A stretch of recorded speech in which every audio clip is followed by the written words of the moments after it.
1992 থেকে 1996 পুলিশের গুলিতে কেউ মারা যায়নি। শুধু লাশ চাই, মানুষের লাশ। 1990 সামরিক স্বৈরাচার নিপাত করে গণতন্ত্র মুক্ত করতে দেশের বহু লোককে জীবন দিতে হয়েছে।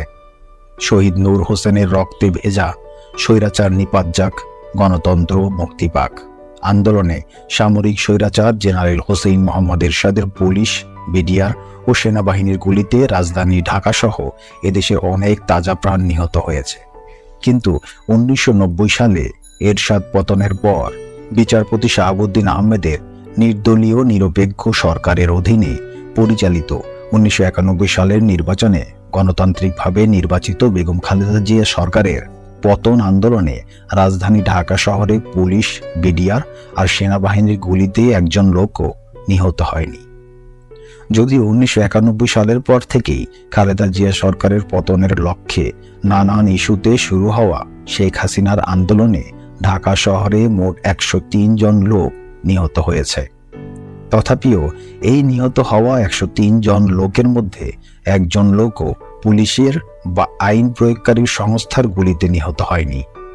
1991 সালের নির্বাচনে জনগণের ভোটে বিজয়ী হয়ে বেগম খালেদা জিয়া ক্ষমতায় আসার পর থেকে বঙ্গবন্ধু কন্যা শেখ হাসিনা খালেদা জিয়াকে ক্ষমতাচ্যুত করার জন্য মরিয়া হয়ে ওঠেন। কখনো ভ্যাট প্রত্যাহারের আন্দোলন, কখনো সচিবালয় ঘেরাও, কখনো সংসদ ভবন ঘেরাও, কখনো নির্বাচন কমিশন ঘেরাও, কখনো বাজেট বাতিলের দাবি, কখনো প্রধানমন্ত্রীর কার্যালয় ঘেরাও ইত্যাদি নানা ইস্যুতে 1992 থেকে শুরু হওয়া এবং 1996 সালের 26শে মার্চ স্বাধীনতা দিবসে তত্ত্বাবধায়ক সরকার বিল পাশ করা পর্যন্ত শেখ হাসিনার সকল আন্দোলন, সংগ্রাম ও হরতালের প্রায় প্রতিটি কর্মসূচিতে 2 জন, 3 জন, 4 জন করে মানুষ গুলিতে নিহত হয়েছে। এই নিহত হওয়া মানুষেরা কেউই পুলিশ, বিডিআর বা সেনাবাহিনীর গুলিতে নিহত হয়নি। আবার এই নিহত হওয়া 103 জনের সকলেই নামগোত্রহীন, পরিচয়হীন, অজ্ঞাতনামা ব্যক্তি। বঙ্গবন্ধু কন্যা শেখ হাসিনা পরিচালিত খালেদা জিয়া সরকার পতন আন্দোলনে আওয়ামী লীগের পরিচয় বহনকারী একজন কর্মীও নিহত হয়নি।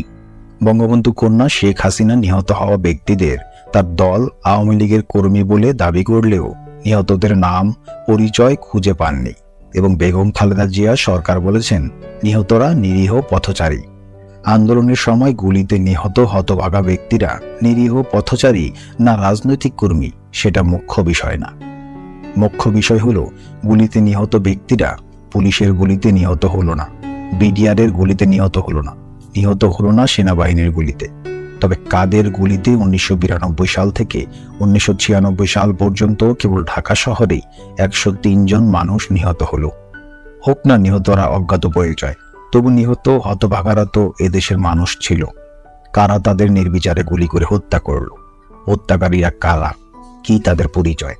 কারা হত্যাকারীদের মানুষ খুন করার জন্য মদত দিল? কারা হত্যার আয়োজন করলো? কার স্বার্থে এতগুলো মানুষ খুন করা হলো? বঙ্গবন্ধু কন্যা শেখ হাসিনার ভাষায় নিহতরা পুলিশের গুলিতে নিহত না হলেও খালেদা জিয়ার বিএনপি সন্ত্রাসীরা নিহতদের গুলি করে খুন করেছে। প্রতিটি আন্দোলন, হরতাল, ঘেরাও কর্মসূচিতেই এভাবে নিরীহ পথচারী মানুষ শেখ হাসিনার ভাষায় বিএনপি সন্ত্রাসীদের গুলিতে নিহত হতে লাগলো। যে কোনো ধরনের কর্মসূচির নির্দিষ্ট দিনের 2-3 দিন আগে ঢাকা শহরের সকল পেশাদারী খুনিদের কাছে মানুষ খুন করার জন্য অগ্রিম টাকা পৌঁছে দেওয়া হতো। পেশাদার খুনিদের বলা হতো, আমাদের আগামী কর্মসূচির নির্দিষ্ট দিনে লাশ চাই, মানুষের লাশ, হোক সে যে কোনো মানুষের লাশ। এই দেওয়া হলো অগ্রিম টাকা, বাকি টাকা লাশ দেওয়ার পর। কর্মসূচির নির্দিষ্ট দিনে কর্মসূচির সফলতার দিকে নজর দেওয়া হতো না। গভীর উত্তেজনার সাথে তাকিয়ে থাকা হতো মানুষের লাশ পড়ার সংবাদের দিকে। মানুষের লাশ পড়ার নিশ্চিত সংবাদ না আসা পর্যন্ত বঙ্গবন্ধু কন্যা জননেত্রী শেখ হাসিনার পানাহার সম্পূর্ণ বন্ধ থাকত। যতক্ষণ পর্যন্ত মানুষ খুন হওয়ার চূড়ান্ত খবর না আসত, জননেত্রী শেখ হাসিনা শুধুমাত্র চা আর সেই সাথে ফেন্সিডিল ছাড়া অন্য কোনো কিছু খেতেন তো নাই, শুধু ছটফট ছটফট করতেন আর এখনো লাশ পড়ল না, এখনো লাশ পড়ল না, এরপর আমি কি করব, কি কর্মসূচি দেব। এখনো লাশ পড়ল না বলে পাগলির ন্যায় প্রলাপ বকতে থাকেন এবং 29 নম্বর রোডের দোতলা, নিচতলা পায়চারি করতে থাকেন। যেই মুহূর্তে মানুষ খুন হওয়া বা লাশের সংবাদ নিয়ে আসা হতো, বঙ্গবন্ধু কন্যা স্বস্তিতে বিছানায় গা এলিয়ে দিয়ে বলতেন, আমার ক্ষুধা লেগেছে, খাবার লাগাও। 1-1.5 ঘন্টা স্বস্তি ও সুখের নিদ্রা শেষে বঙ্গবন্ধু কন্যা শেখ হাসিনা ঘুম থেকে উঠে খাওয়া দাওয়া করে তৈরি হয়ে হাতের রুমাল নিয়ে ঢাকা মেডিকেল হাসপাতালের মর্গে লাশ দেখতে চলে যেতেন। হাসপাতালের মর্গে লাশ দেখে রুমাল চেপে ধরতেন। ফটো সাংবাদিকরা ছবি তুলত। লাশ দেখে বঙ্গবন্ধু কন্যা জননেত্রী শেখ হাসিনা অশ্রু সংবরণ করতে পারলেন না। এই ক্যাপশন দিয়ে সে ছবি পত্রিকায় ছাপা হতো। সচিবালয় ঘেরাওয়ের এক কর্মসূচির দিনে দুপুর গড়িয়ে 2টা বেজে গেল, কিন্তু লাশ পড়ার কোনো সংবাদ এলো না। এদিক সেদিক কত লোক পাঠালেন, কিন্তু লাশের কোনো সংবাদ নেই। বঙ্গবন্ধু কন্যা তীব্র উত্তেজনায় প্রায় উন্মাদ হয়ে প্রলাপ বকতে লাগলেন। সকাল 10টায় সচিবালয় ঘেরাও করার কথা, এখন পর্যন্ত একটি লাশও পড়েনি। পুলিশ একটি টিয়ার গ্যাসও ছোড়েনি। আওয়ামী লীগের কেন্দ্রীয় নেতা, বর্তমানে বাণিজ্য মন্ত্রী তোফায়েল আহমেদ শুধু জাতীয় প্রেস ক্লাবের উল্টো দিকে NSI বিল্ডিং এর সামনে বিশাল কড়াই গাছের নিচে দাঁড়িয়ে বাদাম খাচ্ছেন ও পুলিশ অফিসারদের সাথে গল্প করছেন। এদিকে বিজয়নগরে শেখ হাসিনা ও শেখ রেহানার চাইনিজ রেস্টুরেন্ট সোং গার্ডেনের সামনে বসে কর্নস্যুপ খাচ্ছেন কেন্দ্রীয় নেত্রী, বর্তমান খাদ্যমন্ত্রী মতিয়া চৌধুরী।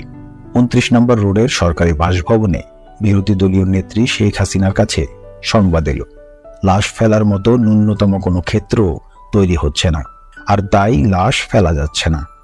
অর্থাৎ খুনিদের মানুষ খুন করতে যে গোলযোগপূর্ণ পরিবেশ সৃষ্টি করতে হয়, তার নিম্নতম পরিবেশও সৃষ্টি হচ্ছে না।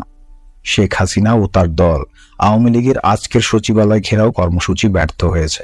কোনো রকম গোলযোগ হচ্ছে না, সবকিছু শান্ত ও স্বাভাবিক রয়েছে। ফলে খুনিরা মানুষ খুন করার সুযোগ পাচ্ছে না। এই কথা শুনে বঙ্গবন্ধু কন্যা শেখ হাসিনা বললেন, যাও, দ্রুত যাও, তোফায়েল ভাইয়ের কাছে যাও, মতিয়া চৌধুরীর কাছে যাও, যেই আমার কথা বলো, সামান্য একটা কিছু করতে বলো। আজ যদি কিছু না হয়, তাহলে আগামী দিনে কর্মসূচি দেওয়ার কোনো পুঁজি থাকবে না। যাও, তাড়াতাড়ি যেয়ে বলো সামান্য গোলযোগ সৃষ্টি করতে। ছুটে যাওয়া হলো, যে তোফায়েল আহমেদকে বলা হলো, তোফায়েল ভাই নেত্রী সামান্য গোলযোগ সৃষ্টি করতে বলেছেন। শুনেই ভয়ানক রেগে গিয়ে তোফায়েল আহমেদ বললেন, যাও এখান থেকে, আমি ওইসবে বিশ্বাস করি না। আমি নিয়মতান্ত্রিক রাজনীতিতে বিশ্বাস করি, আমি ওইসবে বিশ্বাস করি না। আর একবারও তুমি আমাকে ওইসব বলবে না, তুমি যাও এখান থেকে। এই কথা বলে তোফায়েল আহমেদ তাকে তাড়িয়ে দিল। এরপর আসা হলো মতিয়া চৌধুরীর কাছে। মতিয়া চৌধুরী সব শুনে প্রথমে চড়া গলায় বলল, আমি এগুলো পারবো না। সঙ্গে সঙ্গে চুপ করেন বলে মতিয়া চৌধুরীকে একটা ধমক দিতেই মতিয়া চৌধুরী ভেজা বিড়ালের মতো চুপ মেরে যেয়ে বলল, দেখো, আমি মহিলা মানুষ, আমি কি করতে পারি, তুমি বসো, তুমি বসো বলে চেয়ার থেকে উঠে দাঁড়িয়ে বললেন, স্যুপ খাও, স্যুপ খাও। এদিকে স্যুপ দেন বলে সোং গার্ডেনের বয়কে ইশারা করলেন। 29 নম্বর মিন্টু রোডে যে পরিস্থিতি বলা হলে বঙ্গবন্ধু কন্যা জননেত্রী শেখ হাসিনা নগদ 1 লক্ষ টাকা দিয়ে বললেন, আমি লাশ চাই, যে করেই হোক আমি লাশ চাই। বেলা তখন 3টা। কাপ্তান বাজারের উত্তর পাশে গুলিস্তান বাস স্ট্যান্ডের কাছে মানুষ খুনের জন্য খুনিরা অপেক্ষা করতে লাগলো। ঢাকার বাইরে থেকে একটা বাস এসে ভিড়ল। কত মায়ের সন্তান, কত বোনের স্বামী, কত সন্তানের পিতা বাস থেকে নামতে শুরু করলো। বাস থেকে নামা নাম না জানা নিরীহ 20 থেকে 30 জন যাত্রীর সামান্য ভিড়। খুনিদের দেশে তৈরি পাইপ গান গর্জে উঠল।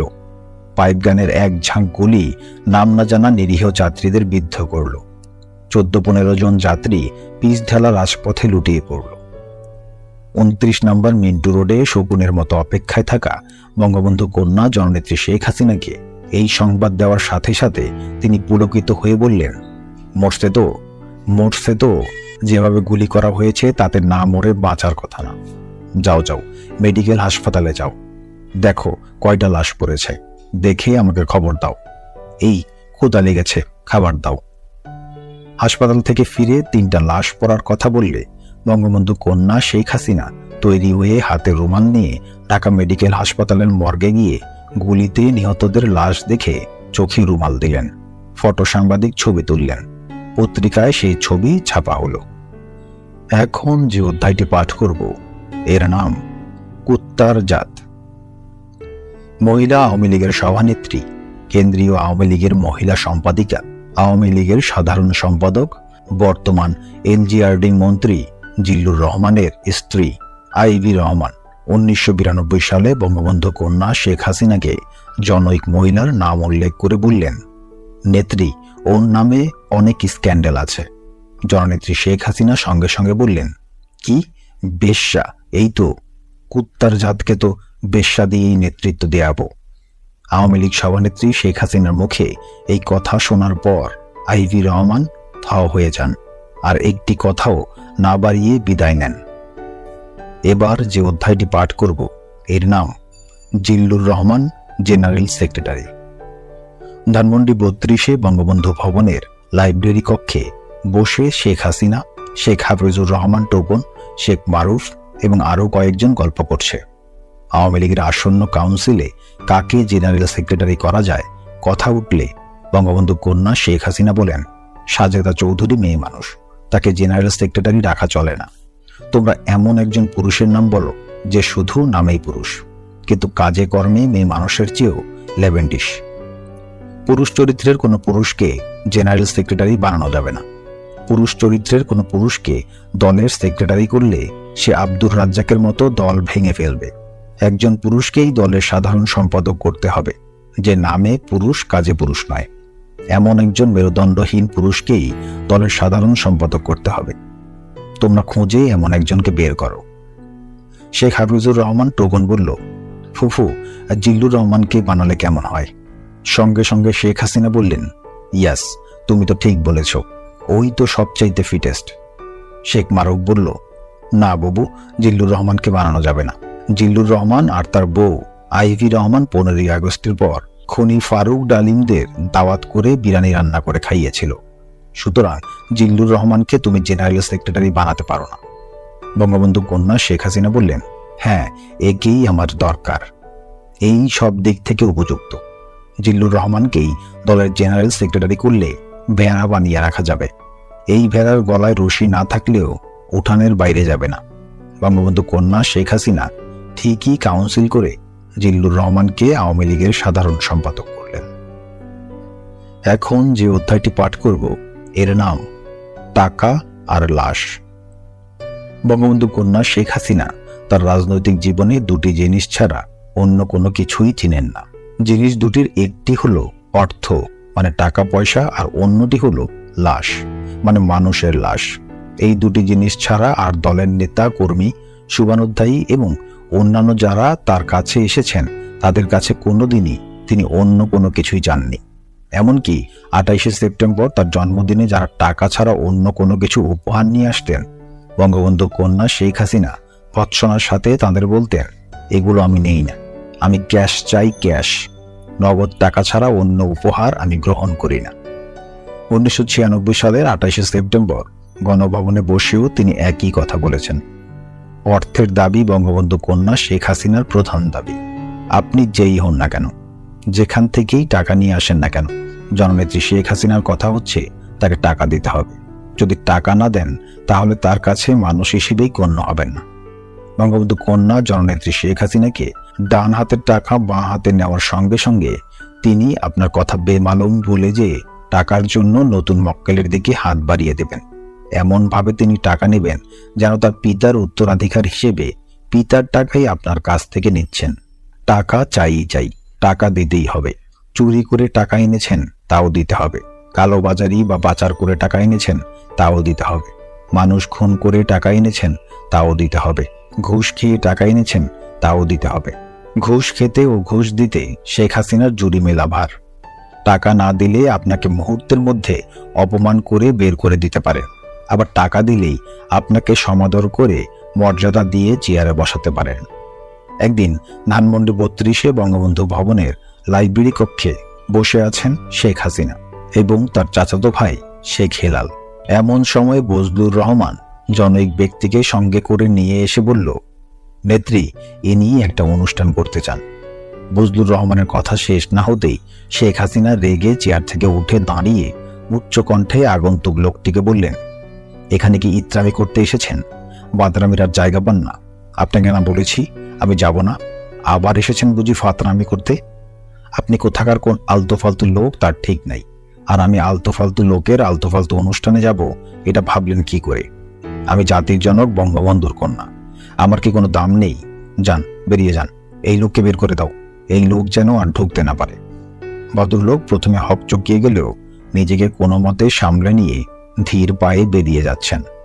ভদ্রলোক দরজা পর্যন্ত যেতেই সেই খেলালকে শেখ হাসিনা বললেন, ইহ, চান্দা দেয় না, আবার চিটাগাংয়ের লোক। এই কথা শুনে ভদ্রলোক ঘুরে দাঁড়িয়ে এনেছি বলে তার প্যান্টের দু পকেট থেকে দুটি 100 টাকার বান্ডিল বের করে এক লাফে শেখ হাসিনার টেবিলের সামনে এসে পড়লেন। বঙ্গবন্ধু কন্যা শেখ হাসিনা চিলের মতো ছোঁ মেরে 100 টাকার বান্ডিল দুটি নিজের হাতে নিয়ে ভদ্রলোককে বলতে লাগলেন, বসেন বসেন, এই ওনাকে চা নাস্তা খাওয়াও। শেখ হেলাল আবার টাকার বান্ডিল দুটি নেওয়ার জন্য জননেত্রী শেখ হাসিনার সাথে ভদ্রলোকের সামনেই কারাকারি শুরু করল। বঙ্গবন্ধু কন্যা শেখ হাসিনা এর মধ্যেই ভদ্রলোককে বলতে লাগলেন, ঠিক আছে ঠিক আছে, আমি যাব, অনুষ্ঠানটা একটু ভালো করে করেন, আপনি আসবেন, ঘন ঘন আসবেন। 1992 সাল থেকে যমুনা সেতুর নির্মাতা প্রতিষ্ঠান কোরিয়ান হুন্দাই কোম্পানি বঙ্গবন্ধু কন্যা শেখ হাসিনাকে নিয়মিত চাঁদা দিয়ে আসত, আর সেই জন্যই যমুনা সেতু উদ্বোধনের কয়েকদিন আগে উত্তরবঙ্গের জন্য নির্মিত গ্যাস লাইন সম্পূর্ণ ভেঙে যমুনা নদীতে পড়ে গেল।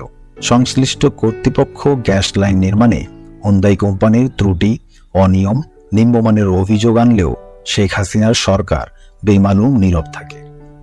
বঙ্গবন্ধু কন্যা শেখ হাসিনা আওয়ামী লীগের কোনো নেতাকর্মীকে কখনোই নীতির কথা শোনাননি, আদর্শের কথা শোনাননি, ত্যাগের কথা শোনাননি। যেই তার কাছে গিয়েছে তাকেই তিনি কারণে অকারণে শুধু বলতেন, আমি নির্দেশ দিলাম, মেরে লাশ ফেলে দাও, আমি লাশ চাই।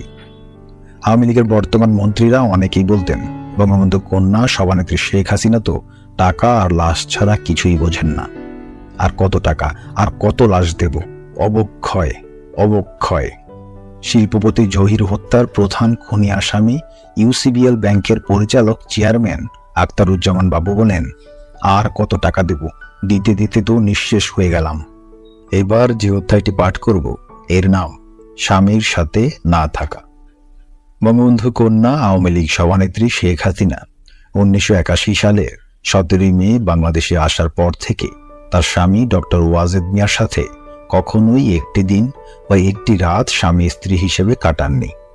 আগেই বলেছি, শেখ হাসিনা বাংলাদেশে আসার পর প্রথমে তার স্বামীর মহাখালী সরকারি কোয়ার্টারে ওঠেন, পরে ধানমন্ডি 32-এ তার পিত্রালয় বঙ্গবন্ধু ভবন, তারপর 29 নম্বর মিন্টু রোড এবং তারও পরে ধানমন্ডি 5 নম্বরে স্বামী ও নিজের বাড়িতে, এবং এখন প্রধানমন্ত্রী সরকারি বাসভবন গণভবনে থাকেন। কিন্তু তার স্বামী ডক্টর ওয়াজেদ প্রথম থেকে এখন পর্যন্ত তার মহাখালীর আণবিক শক্তি কমিশনের কোয়ার্টারেই রয়েছেন। তিনি কখনোই ধানমন্ডি 32-এ, 29 মিন্টু রোডে, ধানমন্ডি 5 এবং গণভবনে আসেননি, এবং বঙ্গবন্ধু কন্যা শেখ হাসিনাও তাকে আনেননি। শুধু তাই নয়, বঙ্গবন্ধু কন্যা শেখ হাসিনা যখন তার স্বামীর মহাখালী কোয়ার্টারে থাকতেন, তখন ডক্টর ওয়াজেদ থাকতেন ওই কোয়ার্টারের ভিতরের রেস্ট হাউসে। উভয়ের সাথে রাতে দিনে দেখা সাক্ষাৎ তো দূরের কথা, মুখোমুখিও হতেন না। মহাখালী স্বামীর কোয়ার্টারে থাকতে এবং পরবর্তীতে ধানমন্ডি 32-এর পিত্রালয় বঙ্গবন্ধু ভবনে থাকতে 1987 সালে মুন্সিগঞ্জ হরেগঙ্গা কলেজ ছাত্র সংসদের ভিপি মৃণাল কান্তি দাস নামের তরুণ যুবক আসার আগ পর্যন্ত বঙ্গবন্ধু কন্যা শেখ হাসিনা নিয়মিত রুটিন মাফিকভাবে প্রতিদিন সন্ধ্যার ঠিক 1 ঘন্টা আগে গোসল করে পাউডার পারফিউম মেখে লম্বা চুলের একটি বেনি করে চকচকে নতুন শাড়ি ব্লাউজ পরে খুবই পরিপাটি হয়ে কাউকে সঙ্গে না নিয়ে শুধুমাত্র গাড়ির চালক ড্রাইভার জালালকে সঙ্গে নিয়ে অজ্ঞাত স্থানে বেরিয়ে যেতেন এবং ঘন্টা 2 পরে ফিরে আসতেন। শুধু এই সময়ে ওই অজ্ঞাত স্থানে যাওয়া ছাড়া বঙ্গবন্ধু কন্যা শেখ হাসিনা আর কখনোই একা শুধু জিপ গাড়ি আর চালক নিয়ে বাইরে যেতেন না। ওই সময়ে ওই অজ্ঞাত স্থান ছাড়া যেখানেই তিনি যেতেন তার সাথের সকলকে অবশ্যই সঙ্গে নিয়ে যেতেন। 1987 সালে মুন্সিগঞ্জ হরেগঙ্গা কলেজ ছাত্র সংসদের ভিপি তরুণ যুবক মৃণাল কান্তি দাসের সাথে বঙ্গবন্ধু কন্যা শেখ হাসিনার পরিচয় হয়, এবং পরিচয়ের পর থেকেই মৃণাল কান্তি দাস ধানমন্ডি বঙ্গবন্ধু ভবনে দিবারাত্রি সার্বক্ষণিকভাবে থাকতে শুরু করলো। শেখ হাসিনা তখন ওই বাড়িতেই থাকেন। শেখ হাসিনা ধীরে ধীরে নিয়মিত রুটিন মাফিক সন্ধ্যার আগে অজ্ঞাত স্থানে যাওয়া ছেড়ে দিলেন।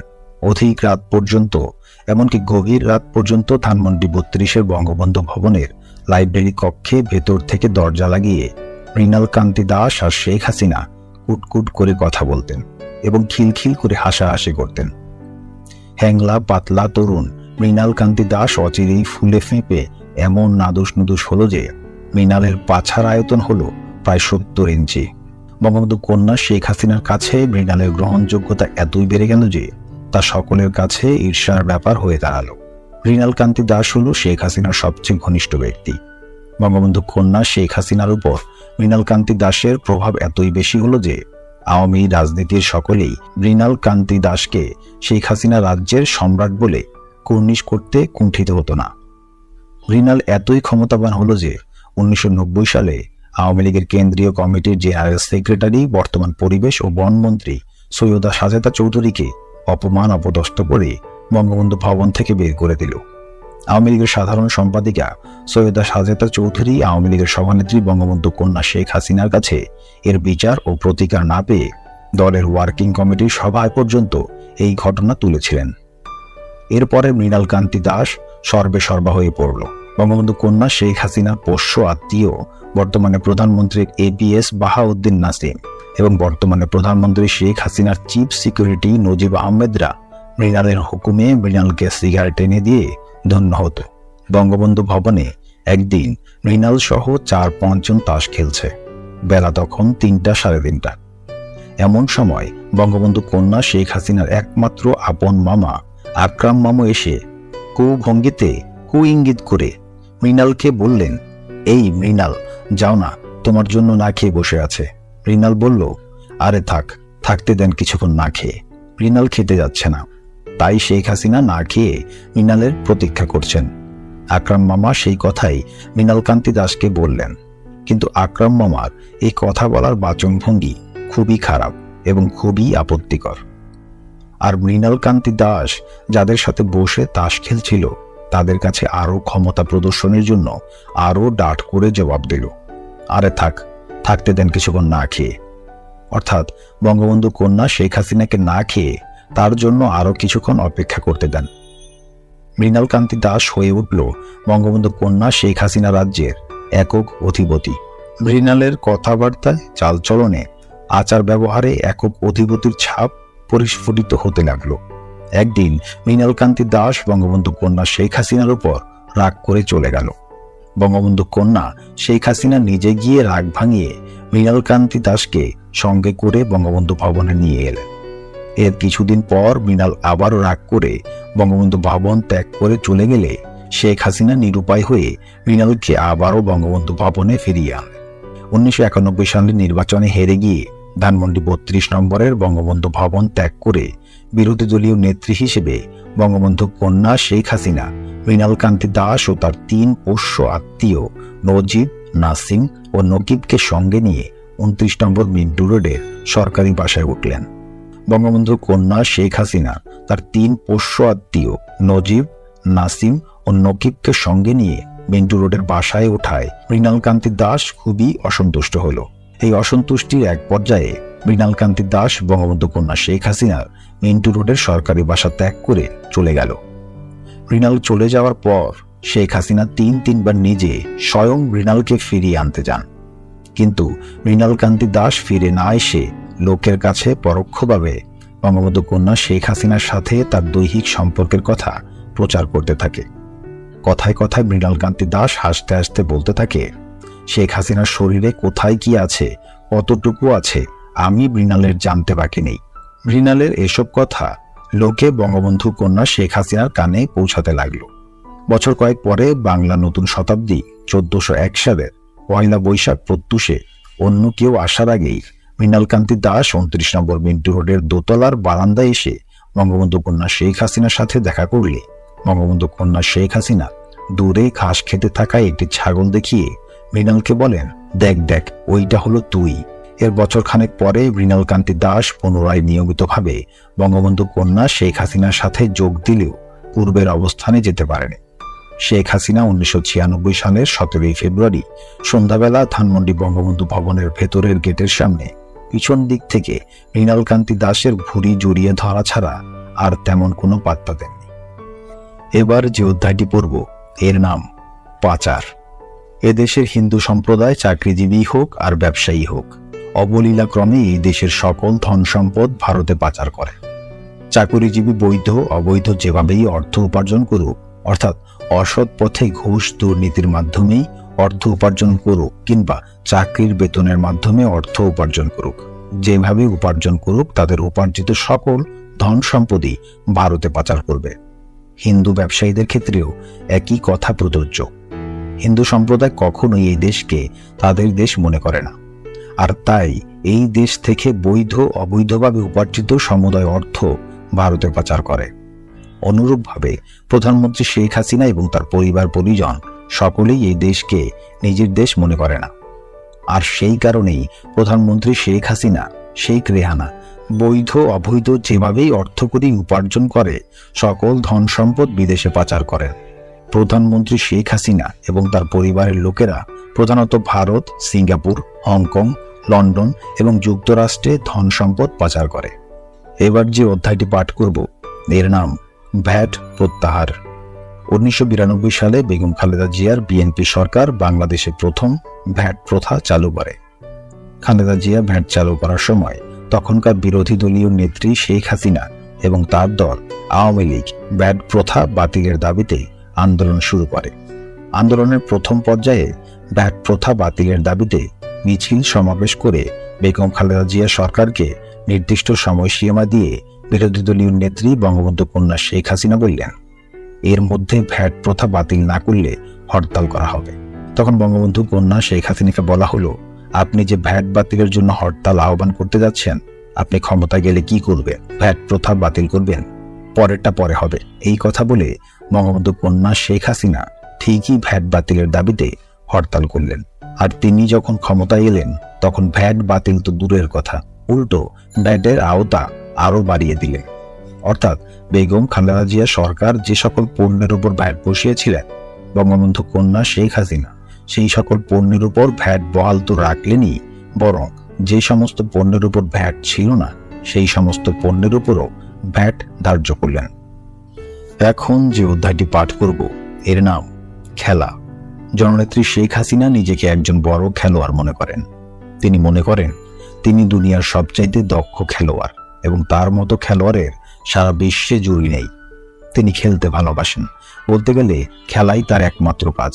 তিনি সকলের সাথেই খেলেন, জনতার সাথে খেলেন, রাজনৈতিক নেতাদের সাথে খেলেন, নিজেদের দলের কর্মীদের সাথে খেলেন, স্বামীর সাথে খেলেন, আত্মীয় স্বজনের সাথেও খেলেন, তবে কম খেলেন। নিজের বোনের সাথে খেলেন, তবে পেরে ওঠেন না, ধরা পড়ে হেরে যান। ছেলে মেয়ের সাথে খেলতে গিয়ে প্রচন্ড মার খেয়ে যান। জননেত্রী শেখ হাসিনা মনে করেন তার মতো এত বড় খেলোয়াড় আর নেই, এবং তিনি যে খেলা খেলেন এই খেলা ধরা বা বোঝার শক্তি কারো নেই। পৃথিবীর কেউই তার খেলা ধরতে পারবে না, বুঝতে পারবে না। এই খেলায় তিনি অনন্য, অদ্বিতীয়। বঙ্গবন্ধু কন্যা জননেত্রী শেখ হাসিনা যে খেলা খেলেন সেই খেলার নাম হচ্ছে প্রতারণার খেলা। তিনি সকলের সাথেই প্রতারণার খেলা খেলেন। প্রিয় অপ্রিয়, পছন্দ অপছন্দ, প্রিয় খাদ্য গরুর ভুঁড়ি, প্রিয় গান জিন্দেগি জিন্দেগি, প্রিয় ব্যক্তিত্ব মুখ্যমন্ত্রী জ্যোতি বসু, সবচাইতে বেশি লোভ টাকার প্রতি, সবচাইতে অপছন্দের নামাজি মানুষ, সবচাইতে স্বস্তি এবং আনন্দের মানুষের লাশ, সবচেয়ে বেশি পটু মিথ্যে বলায়। এবার যে অধ্যায়টি পাঠ করব এর নাম প্রথম নির্দেশ। বঙ্গবন্ধু কন্যা শেখ হাসিনার প্রথম নির্দেশ, মেরে ফেলো, মেরে লাশ ফেলে দাও। আওয়ামী লীগের কোনো নেতা, কর্মী কিংবা সমর্থক কথা প্রসঙ্গেও যদি বলে প্রশাসনের অথবা অন্য রাজনৈতিক দলের অমুক আমাদের বিপক্ষের, তাহলে সঙ্গে সঙ্গে বঙ্গবন্ধু কন্যা জননেত্রী শেখ হাসিনা প্রথমেই যে নির্দেশ বা আদেশ দেন তা হলো মেরে ফেলো, মেরে ফেলে দাও। আমি হুকুম দিলাম খুন করে ফেলো। যদি কোনো কারণে উক্ত ব্যক্তিকে হত্যা করা না যায় তাহলে বলবেন ঘুষ দাও, টাকা দাও, টাকা দিয়ে ওকে আমাদের পক্ষে নিয়ে আসো। 1995 সালে মাওয়া রোড দিয়ে টুঙ্গিপাড়ায় যাওয়ার সময় ফেরিতে 30 থেকে 40 বছর আগে দেশ থেকে যুক্তরাজ্যে চলে যাওয়া যুক্তরাজ্যের নাগরিক শেখ হাসিনা সরকার কর্তৃক নিয়োগকৃত শিল্প ঋণ সংস্থার পরিচালক প্রফেসর আবুল কাশেম তার নিজ থানা নবাবগঞ্জ সম্পর্কে বললেন, নবাবগঞ্জ আওয়ামী লীগের প্রার্থী দেওয়া না দেওয়া সমান কথা। নবাবগঞ্জের মানুষ আওয়ামী লীগকে পছন্দ করে না, ভোটও দেয় না। এই কথা শুনে বঙ্গবন্ধু কন্যা শেখ হাসিনা বললেন, রাতের অন্ধকারে ঘরে ঘরে আগুন লাগিয়ে দেন, আগুন লাগিয়ে ওদের পুড়িয়ে মেরে ফেলেন। এইবার যে অধ্যায়টি পাঠ করব এর নাম কোনো নেতা ছিল না।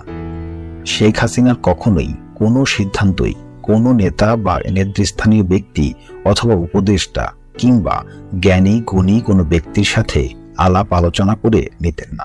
মূলত তিনি সিদ্ধান্ত নিতেন তার চারপাশে থাকা ছেলে ছোকরা এবং আত্মীয়দের কথার উপর ভর করে।